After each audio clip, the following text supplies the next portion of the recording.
Si vous êtes nouveau sur la chaîne, n'oubliez pas de vous abonner et d'activer la cloche de notification. On commence. Dans deux styles très différents, presque opposés même, Cyril Gane et Cédric Doumbé se sont imposés comme des références du MMA français. La technique contre la puissance, le bon gamin contre le trash talker fou, mais qui Benoît Saint-Denis préfère-t-il? Si le MMA français devait grossièrement être réduit à trois noms, Cyril Gane, Benoît Saint-Denis et Cédric Doumbé seraient sans doute cités par une majorité de fans. Les deux premiers brillent dans la plus grande organisation de la planète, l'UFC, et ils luttent à distance pour savoir lequel deviendra le premier champion français de l'histoire.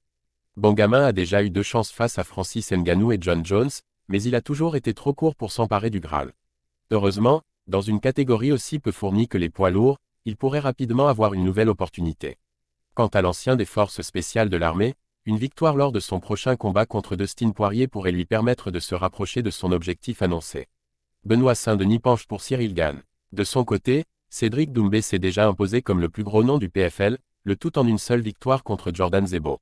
Il a beau être dans une organisation moindre, son avenir ne sera pas moins brillant que celui de ses deux compatriotes. De passage dans la boîte à questions de Canal+, Benoît Saint-Denis a dû faire un choix entre ses deux homologues. Cyril Gane ou Cédric Doumbé? Je dirais Cyril Gane parce que ça a été le plus proche de décrocher le Graal qu'est la ceinture de champion à l'UFC. On va essayer de suivre en partie son exemple, et essayer d'aller au bout de l'aventure en cherchant cette ceinture. Voici une réponse claire, nette et précise, qui ressemble parfaitement à BSD. Pour lui le MMA n'est pas une question de popularité, alors il a privilégié le français qui est le plus avancé dans sa carrière sportive. Cédric Doumbé a beau avoir une grosse cote auprès des fans, il a beau avoir un passé monstrueux au Glory, il n'est qu'au début de son parcours dans les arts martiaux mixtes, alors Benoît Saint-Denis ne peut pas lui accorder son vote dans ce petit débat.